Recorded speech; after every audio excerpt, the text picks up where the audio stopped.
é mantida unida pela força elétrica.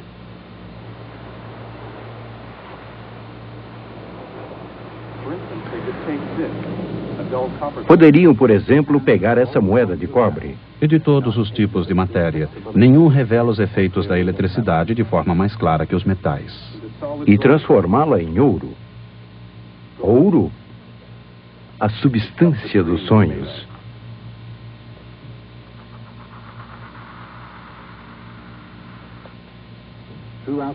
Através da história, os cientistas têm investigado profundamente a natureza dos metais. E nessa busca, descobriram que todos os metais possuem propriedades semelhantes. Antes de mais nada, todo metal é maleável e dúctil, possuindo a capacidade de poder ser moldado sem quebrar. Outra propriedade, há muito conhecida, é o brilho, o grau com que um metal brilhante reflete a luz.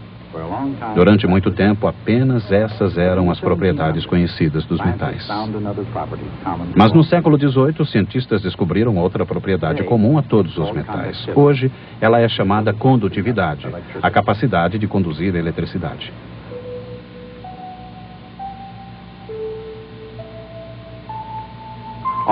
Num isolante, uma carga elétrica permanece fixa em uma dada posição. Mas num metal, ela se espalha rapidamente. Isto é, o metal conduz a eletricidade. Mais especificamente, é isso que acontece. Cada átomo de um metal pode ser imaginado como um íon positivo, com um ou dois elétrons mais externos girando em seu redor, não muito fortemente presos a ele. Quando dois átomos metálicos estão muito próximos, esses elétrons mais exteriores podem passar facilmente de um para o outro átomo. À medida em que mais átomos vão sendo acrescentados, os elétrons podem se dispersar mais. Esses elétrons móveis são conhecidos como elétrons de condução e são eles que dão aos metais algumas de suas propriedades especiais. Dessa forma, todos os metais são bons condutores elétricos, porque todo metal é como uma molécula gigante, na qual um determinado número de elétrons é compartilhado igualmente por todos os átomos. Podemos pensar no metal como uma estrutura de íons carregados positivamente unidos por um fluido de elétrons móveis.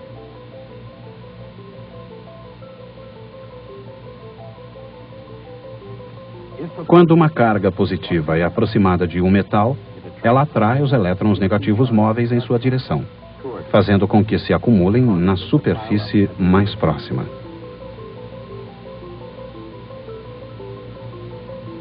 O resultado é que íons positivos, não contrabalançados pelos elétrons, permanecem na superfície distante.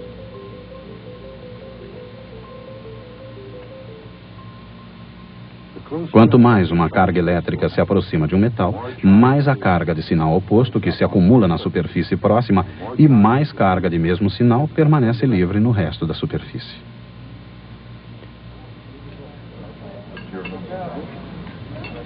E agora uma caixinha fantástica. Não sei se acreditam. Essas propriedades são usadas num instrumento científico que talvez pareça mágico.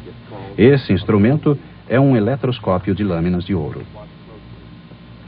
Quando se aproxima uma carga elétrica do disco metálico, a folha de ouro se afasta da vareta.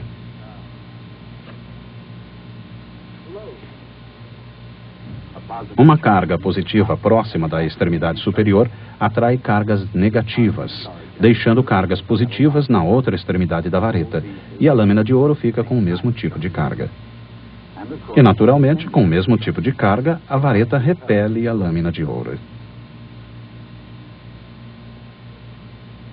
Quando a vara de condão é removida, a lâmina cai novamente, a menos que a carga seja transferida para o disco através de contato físico. Deslocar. Ficar. O contato físico deixa a vareta e a lâmina de ouro com uma carga resultante excessiva e a lâmina permanece de pé. Mas ela volta a cair ao contato da mão. Para baixo. A mão, que também é um sofrível condutor, pode se ligar ao eletroscópio. Mas para onde foi aquela carga extra?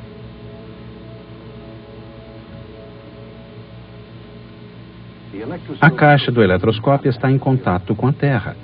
Ela própria é um grande condutor. Quando ocorre o contato, o eletroscópio, como qualquer outro condutor, divide sua carga, liberando a maior parte dela para o corpo maior.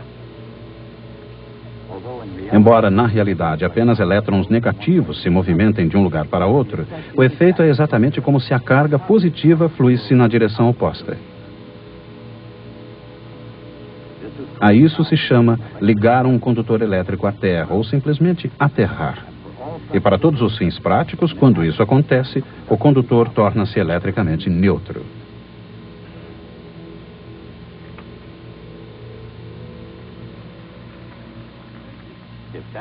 Mas se é assim, como é que alguma coisa pode ser carregada?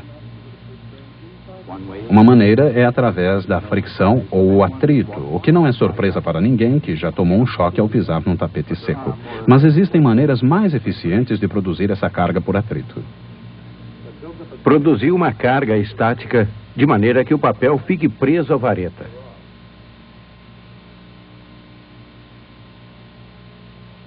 No século XVIII, eletricistas inventaram máquinas que acumulavam a carga elétrica através do atrito com um isolante, vidro, por exemplo, em rotação. E agora algo que vocês irão achar eletrizante. Essa é uma cortesia do meu bom amigo Van de Graaff. No século XX, Robert Van de Graaff usou o mesmo princípio. As cargas elétricas permanecem fixas na superfície de um isolante para apresentar uma novidade.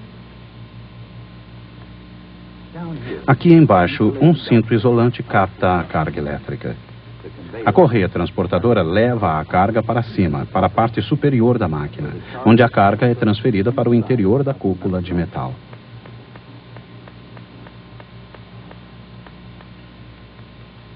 Como o metal é um condutor, a carga se espalha e o processo vai acumulando cargas até escaparem por meio de uma faísca, voltando ao velho lar, o chão.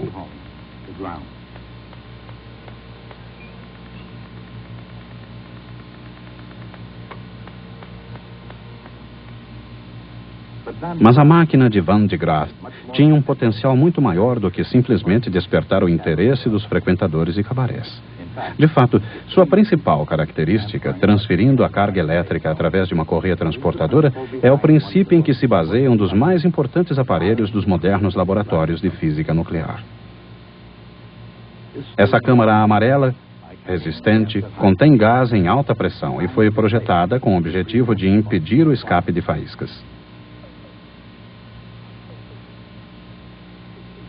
No seu interior, onde não existem faíscas para descarregá-la, uma enorme carga positiva é acumulada pela correia transportadora no terminal principal em seu centro.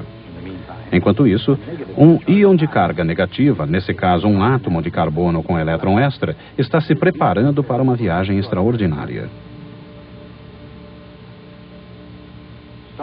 Impulsionado por outras cargas negativas, guiado por um campo magnético e mantido no centro do tubo por outro campo magnético, ele logo sente a força atrativa devido à carga positiva no terminal principal. Acelerado pela força elétrica entre o íon negativo e o terminal positivo, o íon move-se para frente com grande rapidez, até que uma colisão com átomos de gases libera alguns elétrons, transformando o íon negativo em positivo.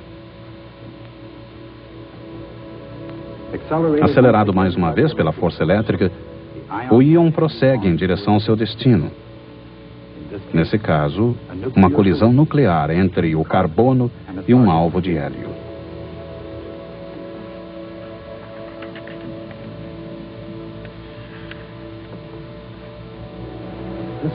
Essa máquina extraordinária é o acelerador Van de Graaff, porque ele usa a enorme carga acumulada pelo gerador Van de Graaff, não uma, mas 2 vezes. Naturalmente, utilizar 2 vezes a carga positiva não é um artifício de muito valor, mas mesmo assim é rigorosamente ciência, e não mais.